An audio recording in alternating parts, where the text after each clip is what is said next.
દર્શક મિત્રો, ગ્રોથ યાત્રામાં હું માલવી આપ સૌનું સ્વાગત કરું છું અને આ કાર્યક્રમમાં ખાસ આપને એવી સફળ યાત્રા વિશે જણાવીશું જેની શરૂઆત તો ખૂબ જ નાના પાયે થઈ હશે, પરંતુ મહેનત કરીને આગળ આવતા એવા તમામ લોકોના જીવનમાં કેવા પડકારો રહ્યા છે તેના વિશે વાત કરીશું.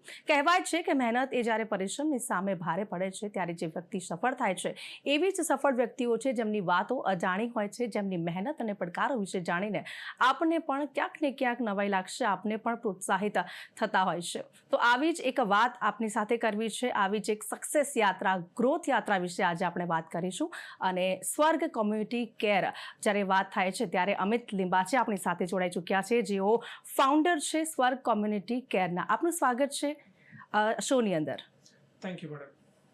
અમિતજી, સૌથી પહેલા સવાલ આપને કરવા માંગુ છું કે સ્વર્ગ કોમ્યુનિટી કેર શું છે અને સામાન્ય ઓલ્ડ એજ હોમ અથવા તો હોસ્પિટલથી કઈ રીતે અલગ છે? ડિફરન્સ શું છે?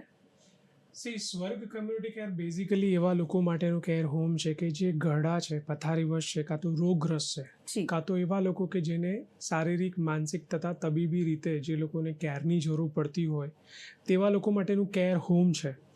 અને સ્વર્ગ જે હોસ્પિટલથી એ રીતે ડિફરન્સ પડે છે કે આજે ફોર એક્ઝામ્પલ તમે હોસ્પિટલમાં કોઈ દર્દીને રાખ્યા છો, જ્યારે આફ્ટર ટ્રીટમેન્ટ થયા પછી જ્યારે એમને રિહેબિલિટેશન કેરની જરૂર પડતી હોય ત્યારે હોસ્પિટલનો જે ખર્ચ છે ઘણો એક્સપેન્સિવ થતો હોય છે, ઘણો ખર્ચાળ સાબિત થતો હોય છે. ત્યારે આ સિચ્યુએશનની અંદર સ્વર્ગ કમ્યુનિટી કેર એવા લોકોને, જેમ કે આજે ફોર એક્ઝામ્પલ કોઈને પેરાલિસિસ થઈ ગયું છે, બ્રેન સ્ટ્રોક થઈ ગયો છે, એના પછી ફોર એક્ઝામ્પલ એમને રિહેબિલિટેશન કેરમાં ડૉક્ટરની જરૂર પડે, ફિઝિયોથેરાપિસ્ટની જરૂર પડે, નર્સિંગ કેર સ્ટાફની જરૂર પડતી હોય, કેરટેકરની જરૂર પડતી હોય. ત્યારે આવી બધી સિચ્યુએશનની અંદર સ્વર્ગ કમ્યુનિટી કેર છે કે છેલ્લા 2012થી મતલબ 14 વર્ષથી આપણે જે ગુજરાતમાં વડોદરા, અમદાવાદ, રાજકોટ અને સુરતમાં આવી રીતે સેવાઓ પૂરી પાડે છે કે જેમાં એમને 24 કલાક નર્સિંગ કેર, 24 કલાક અટેન્ડન્સ, રહેવાનું, જમવાનું, ડૉક્ટર, ફિઝિયોથેરાપી અને તથા એની સાથે સાથે એક હુંફાળું કહેવાય ને કે જીવન એ લોકોને, વડીલોને મળે છે. તો આ એક મેજર ડિફરન્સ છે. બિલકુલ. આ સ્વર્ગ નામ આપવામાં આવ્યું છે, ખરેખર ખૂબ જ સાંભળવામાં એટ્રેક્ટિવ લાગે, કંઈક નવું લાગે. તો આ સ્વર્ગ નામ પાછળ શું વિચારધારા છે? આ નામ કેમ પસંદ કરવામાં આવ્યું? બેઝિકલી સ્વર્ગ નામ એટલા માટે આપણે રાખ્યું છે કે જ્યારે અમે લોકો સ્વર્ગની શરૂઆત કરી ત્યારે નામ વિચારતા હતા કે આપણે આ સંસ્થાનું નામ શું રાખીએ. ત્યારે એક વિચાર એવો આવ્યો કે આપણે સ્વર્ગ નામ રાખીએ. તો પહેલાં અજુગતું લાગ્યું, કેમ કે એટલા માટે અજુગતું લાગ્યું કેમ કે આપણે જ્યારે કોઈને કહીએ સ્વર્ગમાંથી બોલું છું ત્યારે કોઈ મજાક ઉઠાવે કે આ શું છે સ્વર્ગ. પણ નામ રાખવાનું પાછળનું કારણ એક જ છે કે આપણે આ મરણ પછી આપણને નથી ખબર હોતી કે આપણે સ્વર્ગમાં જઈએ છીએ કે નર્કમાં જઈએ છીએ, પણ એ પહેલાં આ સ્વર્ગમાં તો આવે ને સ્વર્ગની અનુભૂતિ કરે કે ખરેખર સ્વર્ગ કેવું હોય. તો ખરેખર સ્વર્ગની અંદર માન, સન્માન, આદર, રિસ્પેક્ટ અને ફ્રીડમ અને ચોઇસ હોય છે. અને એવું જ જીવન, શાંતિભર્યું જીવન સ્વર્ગમાં જીવવાનું ભલે આપણે નથી દેખ્યું, પણ મારા મત પ્રમાણે સ્વર્ગ એવું હોવું જોઈએ કે જે આ ધરતી પરનું સ્વર્ગ કહી શકાય. એટલા માટે અમે લોકોએ નામ આપ્યું છે સ્વર્ગ. અમિતજી, કોઈ પણ કામની આપણે શરૂઆત કરીએ તો સૌથી મહત્વપૂર્ણ હોય છે વિચાર આવવો. તો આ સ્વર્ગનો આપને વિચાર ક્યાંથી આવ્યો, કેવી રીતે શરૂઆત થઈ અને શરૂઆતનો સંઘર્ષ આપનો કેવો રહ્યો? આ જ્યારે શરૂઆત કરી ત્યારે આ જ્યારે વિચાર આવ્યો ત્યારે મેં 2008માં ઓસ્ટ્રેલિયામાં ફર્ધર સ્ટડી કરવા માટે અમે લોકો ત્યાં ગયા હતા.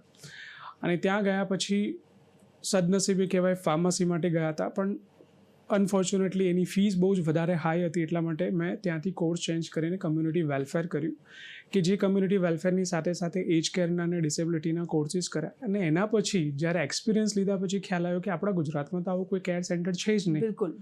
તો આપણે જો હોમ, હોસ્પિટલ અને ઓલ્ડ એજ હોમની વચ્ચેનું કોઈ ઓપ્શન નથી, તો આવા ઓપ્શન્સને આપણે અહીંયા આગળ ગુજરાતમાં ઇન્ટ્રોડ્યુસ કરીએ. તો ત્યાંથી અમને લોકોને ખ્યાલ આવ્યો કે સ્વર્ગ આવી રીતે શરૂઆત ગુજરાતમાં કેમ ના કરીએ.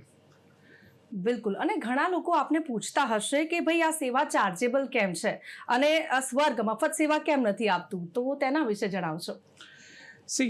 એના વિશે ઘણા બધાના પ્રશ્ન એવા હોય છે કે આ ચાર્જ કેમ તમે લો છો, કાં તો મફતમાં કેમ નથી. તો મારું માનવું એવું છે કે જ્યારે હડતા ફરતાની સેવા કરવી અને પથારી વશની સેવા કરવી એમાં બહુ મોટો આસમાન જમીનનો ફરક છે.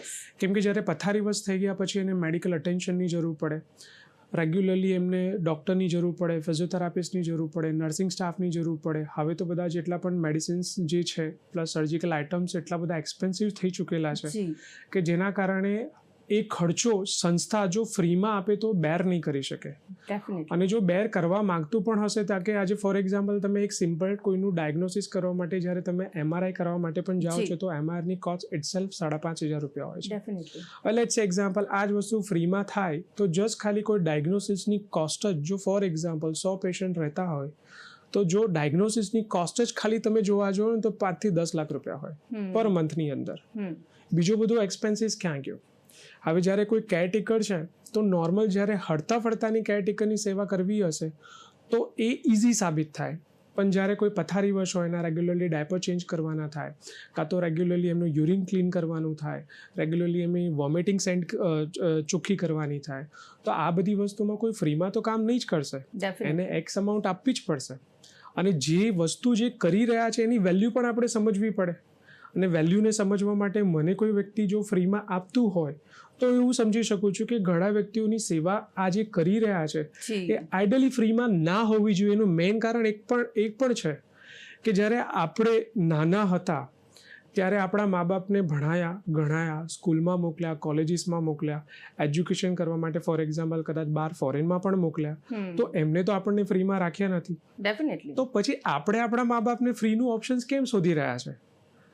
ઘણા બધા ઓલ્ડ એજ હોમ છે કે જે ફ્રીમાં રાખે છે, એનું અમે લોકો રિસ્પેક્ટ કરીએ છીએ, સારી વસ્તુ છે. પણ એક બાજુ હું એવું પણ વિચારું છું કે એ એક અલગ ઇન્ફ્લુઅન્સ આપે છે કે મા બાપને તો ફ્રીમાં રાખે જ છે ને, ચલો ત્યાં જઈને ફ્રીમાં મૂકતા આવીએ. તો એ વેલ્યુ મા બાપની છે ને ત્યાં ઘટાડે છે.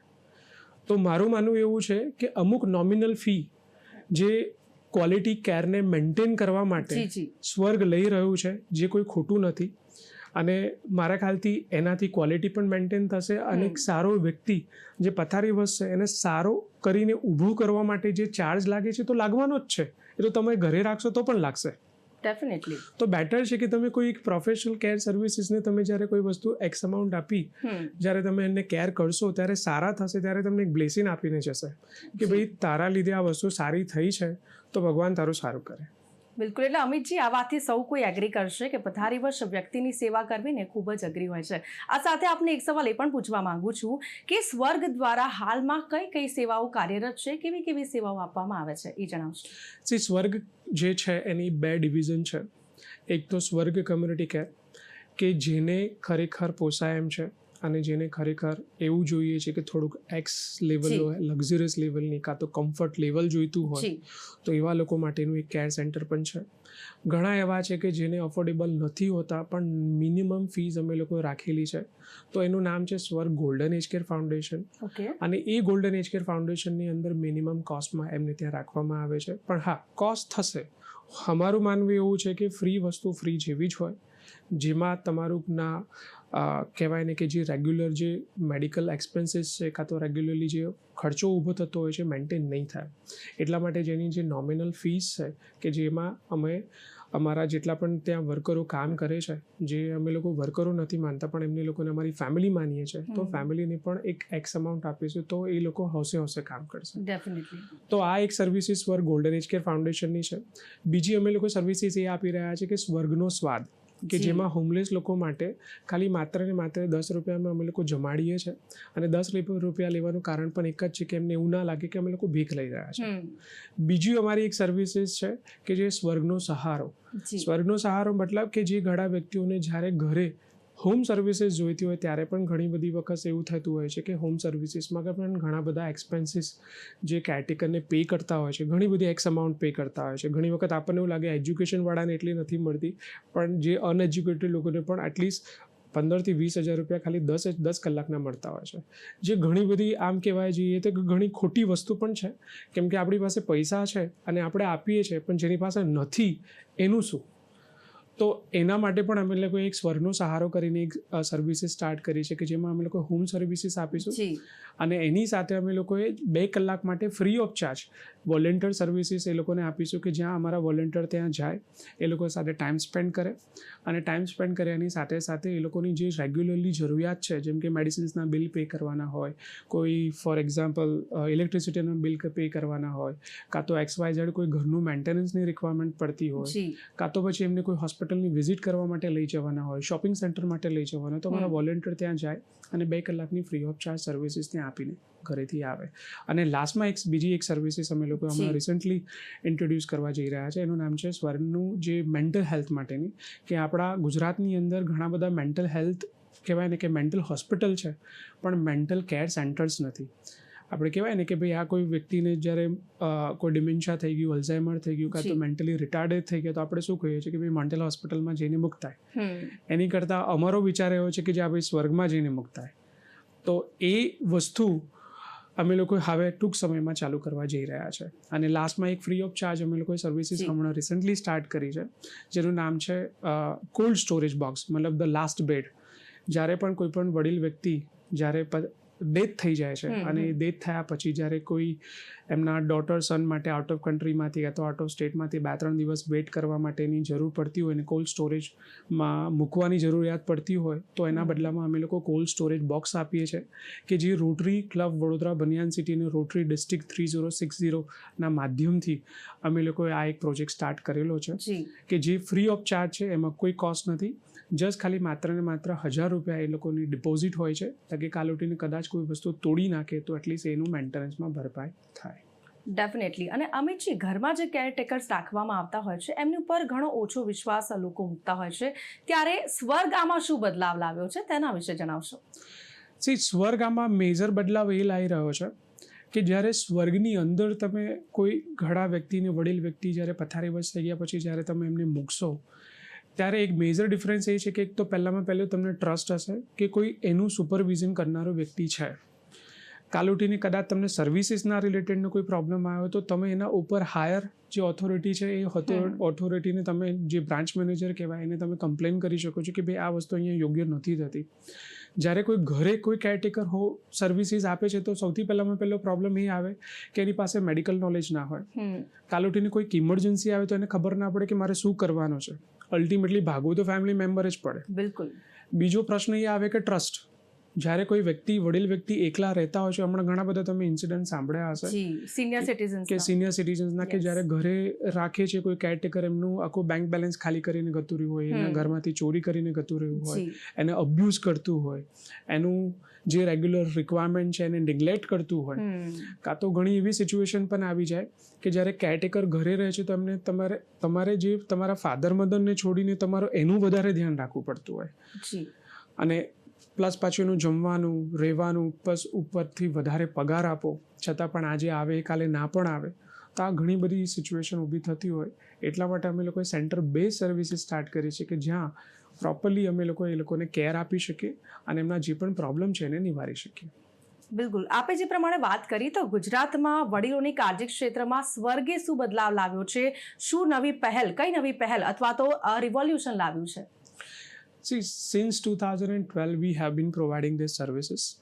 તો 14 વર્ષના જે અમારા સમયગાળામાં અમે લોકો ઘણા મોટા રેવોલ્યુશન્સ લાવ્યા છે. જેમ કે જે પણ કેરટેકર્સ એ સૌથી મોટામાં મોટું કહેવાય ને કે પિલર ઓફ ધી ઓર્ગેનાઇઝેશન્સ કહેવાય. તો એ લોકોનું સૌથી પહેલાં ધ્યાન રાખવું, એ લોકોનું પ્રોપરલી એજ્યુકેશન્સ આપવું, એ લોકોને પ્રોપરલી એજ્યુકેટ કરવા, એ અમારું મેઇન એઇમ છે. એટલા માટે અમે લોકોએ સૌથી મેઇન એઇમમાં શું કહેવાય રિવોલ્યુશન્સ એ લાવ્યા છે કે જે છોકરીઓ છે કે જે ગામડામાં રહે છે, જે વુમન એમ્પાવરમેન્ટમાં અમે લોકોએ આમાં બહુ ફોકસ કરેલું છે કે જે ગામડાની જે છોકરીઓ છે એ લોકોને પહેલાં અમે લોકો એજ્યુકેશન્સ આપીએ. એજ્યુકેશન્સ આપ્યા પછી એના રિલેટેડનું સ્ટડી કર્યા પછી એ લોકોને એક જોબ ઓપોર્ચ્યુનિટી આપીએ. એનાથી વિન વિન સિચ્યુએશન એ થાય છે કે ગામના લોકોની જે લોકો હોય છે, જે છોકરીઓ હોય છે, એ લોકોને વુમન એમ્પાવરમેન્ટના આધારે એક પરિબળ જે કહેવાય કે એક બદલાવ આવી શકાય. એ લોકો ત્યાં આવીને કામ કરે. 2 છોકરીઓથી શરૂઆત કરી હતી. આજે ટોટલ 200 છોકરીઓ અમારી ત્યાં કામ કરે છે, જેને રહેવાની, જમવાની અમે લોકો ફેસિલિટી આપીએ છીએ. બીજું રિવોલ્યુશન એ છે કે સ્વર્ગનું જ ઇન્ટ્રોડક્શન, મતલબ જે કહેવાય સર્વિસીસ સ્ટાર્ટ કર્યા પછી મેજર ડિફરન્સ એ આવ્યો છે કે જે હોમ છે, હોસ્પિટલ છે ને જે ઘર છે, એની વચ્ચેનું એક ઓપ્શન્સ ઘણા લોકોને મળેલું છે કે જેમાં લેટ્સ સે એક્ઝામ્પલ કોઈ વ્યક્તિ છે કે જે 1% બ્રેડ બટર અર્નર છે. હવે એના જ ઘરમાં ફોર એક્ઝામ્પલ ફાધર કાં તો મધરમાંથી કોઈ પથારીવશ થઈ જાય છે અને સાયમલ્ટેનિયસલી જ્યારે એના વાઇફના 2 છોકરાઓ છે એનું પણ એક લુક આફ્ટર કરવાનું હોય ને સાથે સાથે પ્લસ જે પથારીવશ થઈ ગયા હોય એનું પણ લુક આફ્ટર કરવાનું હોય તો one person can not do it. ને એ સિચ્યુએશનની અંદર એવી પ્રોબ્લેમ ઊભા થઈ જાય છે કે એક જે વ્યક્તિ છે જેમ કે વાઇફ છે એનું એક ફ્રસ્ટ્રેશન લેવલ આવી જાય, કેમ કે જ્યારે કોઈ વખત 10 દિવસ 15 દિવસ કાં તો 1 મંથ સુધીની કોઈની કેર કરવાની થાય ને તો એ કરી શકે, પણ જ્યારે સિચ્યુએશન એવી થાય કે લોંગ લાઈફ છે, ખબર નથી કે આમના કેટલા ટાઈમ સુધી ડાયપર ચેન્જ કરવાના છે, આમના કેટલા ટાઈમ સુધી એમને નવડાવવાના છે, આમનું રેગ્યુલરલી મેડિકલનું ફોલોઅપ લેવાનું છે, તો એક ફ્રસ્ટ્રેશન લેવલ આવ્યા પછી એક ન્યુક્લિયર ફેમિલી બનતું હોય છે. એ સિચ્યુએશન આવીને ઊભી ના થાય એના માટે સ્વર્ગ બહુ મોટું રિવોલ્યુશન આવ્યું છે કે તમે સ્વર્ગમાં મૂકો અને સ્વર્ગમાં સારી કેર કરાવડાવો, પ્રોપરલી તમને મેડિકલ નોલેજ મળે, પ્રોપર તમને કેર મળે, સારા થાય પછી તમે ઘરે લઈ જાઓ. તો એ સિચ્યુએશનની અંદર ફેમિલી પણ સચવાશે, તમારી જોબ પણ બ્રેક નહીં થાય અને સાથે સાથે તમારા મા બાપને સારી કેર કરીને અમે લોકો ઘરમાં મૂકીશું તો તમને પણ એક સિચ્યુએશન આવીને તમારું જે ન્યુક્લિયર ફેમિલી બનતું જાય છે એ જોઈન્ટ ફેમિલીમાં કન્વર્ટ થાય.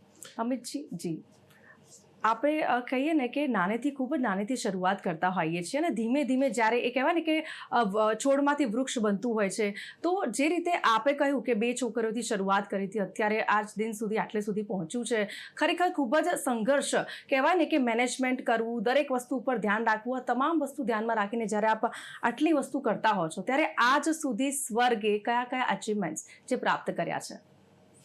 જે સ્વર્ગે ઘણા બધા લોકલી નેશનલી અવોર્ડ્સ પ્રાપ્ત કરેલા છે. એમાં અત્યાર સુધી મોર દેન 70 અવોર્ડ્સ જે સ્વર્ગે અચીવ કરેલા છે. અને અચીવ કરવા પાછળનું કારણ એક પણ છે કે ઘણા લોકોને એવું મન થાય કે આને કંઈક આપીએ, કે આને એક પ્રોત્સાહન આપીએ, કે આને એક અવોર્ડથી સન્માનિત કરીએ કે આ એક બેસ્ટ સ્ટેપ વધારે લઈ શકે. અને મારા ખ્યાલથી કામ કર્યા પછી જ્યારે ક્યારેક કામની કદર થાય ને ત્યારે કામ કરવાનો જોશ અને કામ કરવાનો જે ઉત્સાહ છે એ વધી જાય. ડેફિનેટલી. અમિતજી, આગામી સમયની વાત કરીશું, કારણ કે આપે જ્યારે શરૂઆત કરી ત્યારે કોઈ વિઝન તો જોયું હશે, તો આગામી 5 વર્ષમાં આપ સ્વર્ગને ક્યાં જોવો છો અને આગળ શું નવા પ્લાન્સ છે સ્વર્ગને લઈને?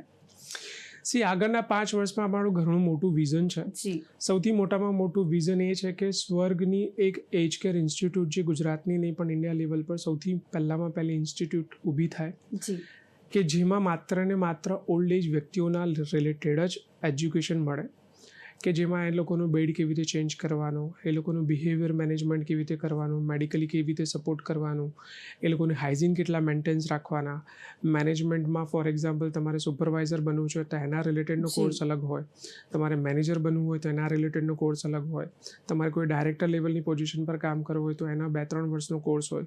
તો એવા કોર્સની અમે લોકો ડિઝાઇન કરી રહ્યા છે કે જેનાથી પ્રોપરલી જ્યારે તમે કોઈ ઘણા વ્યક્તિઓ માટેની કોઈ કેર હોમમાં કામ કરવા માટે જાઓ તો તમને આઈડિયા હોય કે મારે શું કરવાનું છે. બીજું અમે લોકો મોટું રિવોલ્યુશન્સ લાવવા આવી રહ્યા છે, જેમ કે મેં હમણાં જ વાત કરી કે મેન્ટલ હેલ્થના રિલેટેડ વી આર પ્લાનિંગ, કે અમે લોકો ઘણો મોટો પ્લાન કરી રહ્યા છે. ત્રીજો પ્લાનિંગ એવું કરી રહ્યા છે કે સ્વર્ગની આનંદ સફર કરીને અમે લોકો એક આનંદ કહેવાય ને કે સફર કરીને એક પ્રોજેક્ટ લોન્ચ કરવા જઈ રહ્યા છે, કે જેમાં દરેક વડીલો છે એમના ઘરેથી અમે લોકો પિકઅપ કરીશું અઠવાડિયામાં એક વખત અને એક શોર્ટ પિકનિક જેવું આયોજન કરીશું કે જેમાં શોપિંગ સેન્ટરમાં કાં તો પછી કોઈ મંદિરમાં કાં તો કોઈ એક્ટિવિટી માટે એ લોકોને સવારે લઈ જવામાં આવે, આફ્ટર લંચ કરાવ્યા પછી એમને ઘરે ડ્રોપ કરવામાં આવે. એનાથી ફાયદો એ થાય કે જે લોનલીનેસ છે, ડિપ્રેશન છે, એ બધી વસ્તુ ત્યાંથી દૂર થાય, એક કંપની મળે અને કંપની મળ્યા પછી એમનું પાછળનું 60 વર્ષનું જીવન સારું એવું જાય. એના પછીનો બીજો એક પ્રોજેક્શન્સનો પ્લાનિંગ એવો છે કે સ્વર્ગ જે છે એક જે કમ્પ્લીટલી નિરાધાર લોકો છે જેની પાસે કંઈ જ નથી, જેને કહેવાય બિલો પોવર્ટી લાઇનવાળા જેટલા પણ સિનિયર સિટીઝન્સ છે એ લોકો માટેની પણ એક યોજના કરી રહ્યું છે કે જેમાં એ લોકોને અમુક એકદમ નોમિનલ ફીઝમાં એ લોકોને ત્યાં રાખે અને એ લોકોની જે જરૂરિયાત છે એને પૂરી કરીએ. કેમ કે ઘણા સિનિયર સિટીઝન્સ એવા પણ હોય છે કે કદાચ બાળકો એમને તડછોડેલા હોય છે અને ઘણી વખત એવું પણ થતું હોય છે કે બાળકોએ તડછોડેલા ના હોવા છતાં પણ ઘણી વખત એવું થાય છે કે 2 દીકરીઓ હોય ને કદાચ મેરેજ થઈ ગયા પછી એ લોકોને એમનું ધ્યાન રાખનારું કોઈ નથી હોતું. તો એ સિચ્યુએશનમાં પથારીવશ થઈ ગયા પછી એ લોકો જાય ક્યાં? તો એવી પણ એક આયોજના અમે લોકો પ્લાન કરી રહ્યા છે. અને apart of that we are planning કે થોડું ગુજરાતની બહાર અલગ અલગ સિટીઝમાં પણ અમે લોકો સ્પ્રેડ થઈએ, કે જે અત્યારે વડોદરા, અમદાવાદ, રાજકોટ અને સુરતમાં છે, જે મેઇન 4 સિટીઝમાં. પણ અપાર્ટ ઓફ દેટ નાના નાના જે બીજા શહેરો છે, ભરૂચ છે, આણંદ છે, નડિયાદ છે, નવસારી છે, વલસાડ છે, વાપી છે, એ જે લાઇન છે એને પણ કવર કરીએ. અને સાથે સાથે આઉટ ઓફ સ્ટેટમાં જેમ કે ગુજરાતની બહાર મુંબઈમાં પણ પ્લાનિંગ છે. બિલકુલથી. અને કહેવાય ને કે વડીલોની કાળજી રાખવી ખૂબ જ અઘરી હોય છે. આપે જે પ્રમાણે જણાવ્યું કે પથારીવશ લોકોનું કહેવાય ને કે પ્રાથમિકથી લઈને દરેક વસ્તુનું ધ્યાન રાખવાનું. ખાસ કરીને કહેવા માંગુ છું કે સમાજને આપ વડીલોની કાળજી વિશે શું સંદેશ આપવા માંગો છો, ખાસ કરીને યુવા પેઢીને? મારું માનવું એવું છે જી કે જે પણ વડીલ છે એ આપણું વટવૃક્ષ છે, અને જેનાથી આપણી ભારતીય સંસ્કૃતિ ઊભી છે. તો આ વડીલોનું ધ્યાન રાખવું એટલી જ જવાબદારી છે કે જેટલી જવાબદારી એ આપણા બાળકોનું ધ્યાન રાખવાનું છે, એટલી જ જવાબદારી આપણી પણ હોવી જોઈએ. કેમ કે આપણે જે જગ્યાએ ઊભા છે એ ઊભા થવા પાછળનું કારણ પણ આપણા મા બાપ છે. અને મારું માનવું એવું છે કે મા બાપની ગમે તે સિચ્યુએશનમાં તમને મોટા કરેલા છે, ગમે તે સિચ્યુએશનમાં તમને ભણાયા છે, ગણાયા છે, તો એ સિચ્યુએશન્સનું તમારે એક રિસ્પેક્ટ રાખી પાછળની સિચ્યુએશનની અંદર એ લોકોનો સાથ નહીં પણ સહારો હોવો જોઈએ. અને એ શેડો બનીને તમારે કામ કરવું જોઈએ. એનું મેઇન કારણ એ છે કે જ્યારે તમારા હાથ પગ ચાલતા હશે ને ત્યારે તમારી પાસે પાવર હશે, પોઝિશન હશે, બધું જ હશે. પણ જ્યારે તમારા હાથ પગ નહીં ચાલતા હોય ને ત્યારે તમારું ના તો પાવર કામ લાગશે, ના પોઝિશન કામ લાગશે, ના ધન કામ લાગશે, ના દોલત કામ લાગશે. એક જ વ્યક્તિ કામ લાગશે કે જે તમારું ફેમિલી. અને જો તમારું ફેમિલી સાથે નહીં હોય ને તો ના તમારી કોઈ પણ પોઝિશન, ના તો કોઈ પણ પાવર તમારું કામ લાગશે. અને બિલીવ ઇન મી, 14 વર્ષની આ જે જર્ની છે એમાં એવા કેસીસ જોયેલા છે કે જે ડેપ્યુટી કમિશનર તરીકે પણ અમારી ત્યાં આવીને રહી ચૂકેલા છે, પણ સિચ્યુએશન એવી છે કે એમનું અત્યારે ધ્યાન રાખનારું કોઈ નથી. તો મારું માનવું એવું છે કે જે યુવા પેઢી છે, જ્યારે આપણે ધનની પાછળ ભાગીએ છીએ એની કરતાં બેટર છે કે આપણું જે ઇન્વેસ્ટમેન્ટ આપણે ઘણી બધી જગ્યાએ કરતા હોય છે કે LIC પોલિસીમાં કરીએ, SIP લઈએ, કાં તો ઘણા મોટા એવા ઇન્વેસ્ટમેન્ટ કરીએ કે જેથી પાછળની જિંદગીમાં આપણને કામ લાગે. પણ મારું માનવું એવું છે એના કરતાં વધારે ઇન્વેસ્ટમેન્ટ આપણે આપણા બાળકોમાં કરીએ, તાકે જ્યારે આપણે પથારીવશ થઈ જઈએ કાં તો કોઈ કારણોસર આપણા હાથ પગ ના ચાલતા હોય ને ત્યારે આપણા બાળકો આપણે માટે આવીને ઊભા રહે. કેમ કે ના તમારી SIP ઊભી રહેશે, ના તમારી પોલિસી LIC પોલિસી ઊભી રહેશે, ના તમારું કોઈ પાવર કાં તો પોઝિશન ઊભી રહેશે. જી અમિતજી, ખૂબ સરસ વાત કરી છે આપે કે ફેમિલી સૌથી પહેલાં આવે છે ને ખાસ કરીને એને જાળવવી ખૂબ જ જરૂરી છે. જ્યારે સમાજની વાત આપ કરી રહ્યા છો તો કહેવાય ને કે સમાજની અંદર ઘણા બધા પ્રશ્નો ઊભા થતા હોય છે. જેમ કે ઘણા લોકોના મનમાં એવો ડર હોય છે કે ભાઈ જો હું સ્વર્ગ જેવી સંસ્થાની અંદર મારા માતા પિતાને મૂકીશ તો લોકો શું કહેશે. એટલે કે કુછ તો લોગ કહેંગે બડી બડી બાતે સમાજ નહીં. પરંતુ આ બધાની વચ્ચે આ માનસિકતા વિશે આપ શું માનો છો? આ પહેલાં જ મેં કીધું કે સ્વર્ગ જે છે એ ઓલ્ડ એજ હોમ નથી, એને કહેવાય આસિસ્ટેડ લિવિંગ ફેસિલિટી, કાં તો આપણે કહી શકાય રિહેબિલિટેશન કેર સેન્ટર, કાં તો જેને આપણે બહાર ફોરેનમાં એને કહેવાય છે હોસ્પાઇસ. ટૂંકમાં જ્યારે પથારીવશ થઈ ગયા પછી જ્યારે તમારા મા બાપને ત્યાં મૂકો છો તો તમે કહી શકો એમ છો સમાજને કે ભાઈ મેં કેર માટે મૂકેલા છે. સિચ્યુએશન ઘણી બધી વસ્તુમાં એવી આવતી હોય છે કે જ્યારે ખરેખર છોકરા કે છોકરીને કરવું હોય છે પણ કોઈ કારણોસર નથી કરી શકતા. That doesn't mean that they are not taking care of their parents. They really would like to take care of the parents, and that is why they are paying certain amount to taking care of their parents. તો જો કોઈ વ્યક્તિ ખરેખર એવું વિચારતું હોય કે સમાજ શું કહેશે, પણ એના કરતાં વધારે બેટર છે કે ભાઈ હું મારા ફાધર મધરને કોઈ કેરમાં મૂકું છું જે પ્રોફેશનલી સર્વિસીસ આપી રહ્યું છે અને સારા થશે પછી હું ઘરે લેતા આવીશ. કેમ કે જો કોઈ વ્યક્તિ તમને એવું પોઈન્ટ આઉટ કરીને કહેતો હશે કે આને આ જગ્યાએ મૂકી દીધું છે તો તમારે પહેલો જ પ્રશ્ન એને એવું પૂછવો પડે, લે તને એટલી બધી ચિંતા હોય તો તું આવીને કરીને જા. પણ એ આવીને કરીને નહીં જાય. એના કરતાં બેટર છે પેલું કહેવાય ને છે કે લોગો કા હે કામ હે કહેના, આપણે આપણું કામ કરવાનું છે અને કરીને આપણા મા બાપની કેર કરવાની છે. એનું ઓપ્શન્સ આપણે શોધવાનું છે, ના કોઈ બીજા કોઈ. બિલકુલ. આ સફળ યાત્રામાં ચેલેન્જીસ વધારે હોય છે તો ઘણા લોકો પ્રોત્સાહિત પણ થાય છે. આપે જે વિઝન જોયું છે, જે સપનું જોયું છે તે પણ સાકાર થાય એવી આશા રાખીએ છીએ. Thank you very much Amitji, આપ અમારી સાથે જોડાયા બદલ. Thank you very much. તો આજની આ ગ્રોથ યાત્રામાં બસ આટલું જ. ફરીથી મળીશું અને આવી જ ઘણી સક્સેસ સ્ટોરી વિશે જણાવતા રહીશું. આભાર. આભાર.